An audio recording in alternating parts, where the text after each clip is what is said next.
All right, today we're going to dive into a paradox that I'm pretty sure a lot of you are going to find, well, very relatable.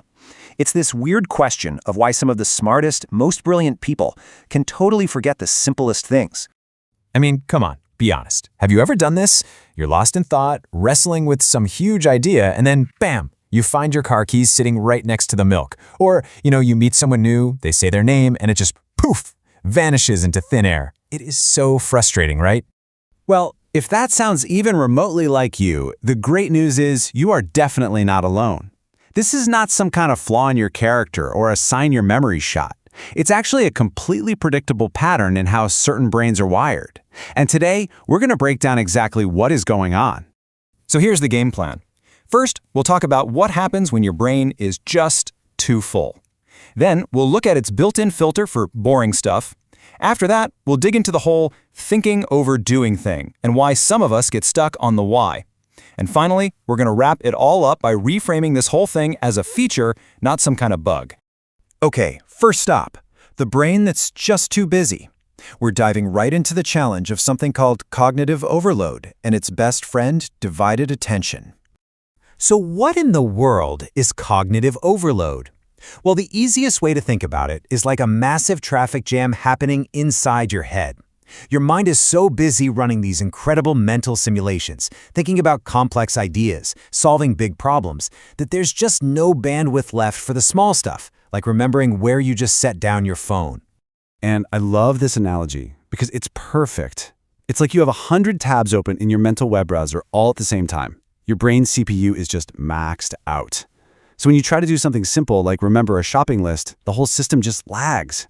It can't handle one more piece of data. And this overload gets way worse because of something called divided attention. Your body might physically be in the kitchen making coffee, but your mind? It's a million miles away. It's designing a new project, or replaying a tough conversation, or solving some abstract puzzle.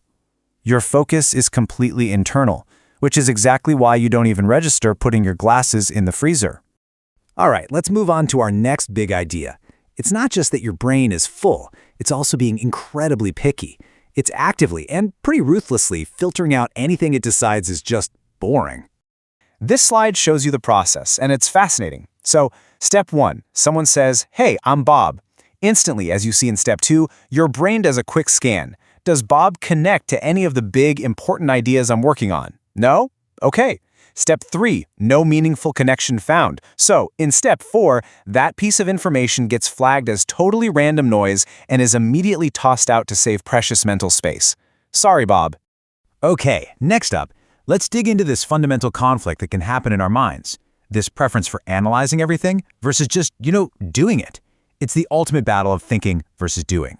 And this chart just nails that conflict, doesn't it? On the right, you have the practical mind. It hears a squeaky door, and what does it do? It just opens the door. Simple. But the analytical mind on the left, it stops. It has to wonder, why is it squeaking? What's the friction coefficient on that hinge? What's the acoustic frequency? This constant need to analyze can totally freeze up simple everyday actions. So the real takeaway here is that your brain's default mode isn't just to do the thing, it's to take the thing apart, figure out how it works, and understand it first. It's always prioritizing the how and the why over simply doing the what. It's not that you can't do the simple task, it's that you're just way too busy analyzing it.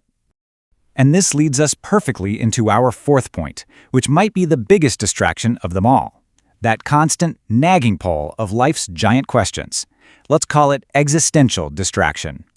A brain that's wired for abstract thinking doesn't just get distracted by shiny objects. No, it gets pulled away by the biggest concepts you can possibly imagine. So while you're supposed to be paying attention to the road, your mind has wandered off to think about the meaning of life, or the nature of time, or the fate of the universe. And at the end of the day, that's the trade-off. We all have a finite amount of mental energy. And if your default setting is to spend all that energy pondering these huge questions about purpose and meaning, well, there's just not much left over for the little details of life. The big picture stuff just feels way more important than remembering the milk. Okay, so now let's put all these pieces together and completely flip this whole paradox on its head. It's time to stop looking at these traits as weaknesses and start seeing them for what they really are. This right here, this is the most important takeaway. Every single one of these so-called flaws is actually a feature in disguise. That cognitive overload, that's just the side effect of a mind powerful enough to run complex simulations. That poor memory for details, that's actually a super efficient filter that only keeps what truly matters. Overthinking is really just deep analytical ability. And that constant distraction, that's a powerful focus on purpose. So, the bottom line is this. Your brain isn't broken. Not at all. It's more like a highly specialized tool, right? You wouldn't use a powerful supercomputer to toast a bagel. Forgetting where you put your keys is simply a side effect of having a mind that's built to explore the cosmos. So I'm going to leave you with this one last thought. The next time you lose your keys or find your phone in the fridge, don't beat yourself up about it. Instead, just for a second, ask yourself, what incredible, complex, or brilliant idea was so captivating that it made the rest of the world just fade away?